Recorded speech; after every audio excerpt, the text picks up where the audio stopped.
Hi, it's Jeff Salzenstein and welcome to today's video. Really excited to help you out, and we're continuing to do it every week. Today we're going to talk about the high forehand, and this is a very important shot for you to develop, and I want to give you a quick technical tip that I feel can make all the difference in the world for you. Now the high forehand, what I'm talking about is if you're about 6 feet behind the baseline and you are pulled wide, so you're not in an offensive position where you can drive this shot. When you're this far back, you want to get air under the ball. What do I mean by getting air under the ball? You want to get it high over the net with lots of spin. And I see too many players run over and they get over to hit this shot and they kind of swing across like this. And if they're an advanced player, they might even come over and use the buggy whip and let the racket go all the way behind them like this, which again, I don't teach. I prefer the buggy whip, the hand to stay in front. That's for another video. Today we want to talk about catching the racket when you're out wide. And so what you want to do, here's just a quick shadow stroke. When you go across and you're deep in the court, you want to finish high and you want to catch the racket on the throat.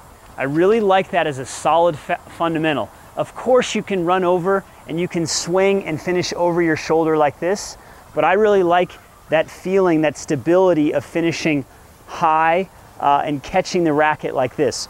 So I'm going to go ahead and bring Max in right now, and he is going to, I'm going to toss some balls to him, but he is going to go ahead and hit some of these shots and show you exactly how it's done. So Max, come on in over here. How you doing today? Good, how are you? Good. So let's talk about two of the issues that have come up with you with your forehand, and you can actually demo it for us with a shadow stroke. Go ahead and back up. So number one, what we've been working on is sometimes when you run wide, you go with the buggy whip just because we've worked so much on the buggy whip. So talk about what it feels like when you're using the buggy whip running over. When I run over and hit the buggy whip, I feel like sometimes it's kind of flying around and I don't have much control. It usually works pretty well when I'm going cross court, but I feel like down the line it's not the best option.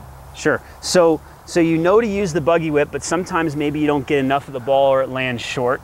And talk to me about the other concept with with that high forehand when you're running over. Well, a lot of times when I run over, I'll slap at it and try and go for too much because I play a lot at high altitude and sometimes I can get away with it. Whereas the smarter shot's really just to hit it high heavy and get back in the point. Right, so Max likes to go for his shots. He's a very aggressive player, but it's very important to pick the right shot, when to be aggressive, when to hit it low over the net. So when Max is deep into court, he's got to sometimes work on playing the ball higher. And so what Max is going to do is he's going to work on catching the racket right now, and he's going to get the ball up high over the net.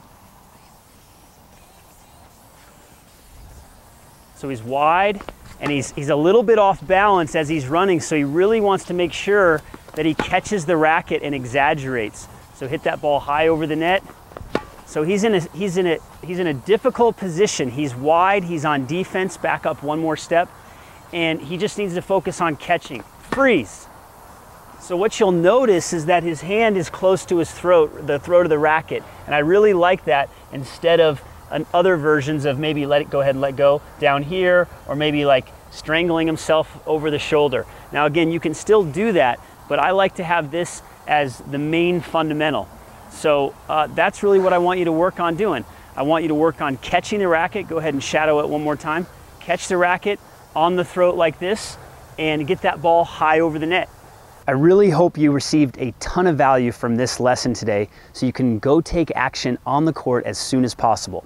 If you want to see more in-depth breakdown of this lesson and many others, make sure to join us inside the Total Tennis Training Inner Circle, where you can get cutting-edge tennis tips and strategies that can fix your weaknesses and improve your strengths.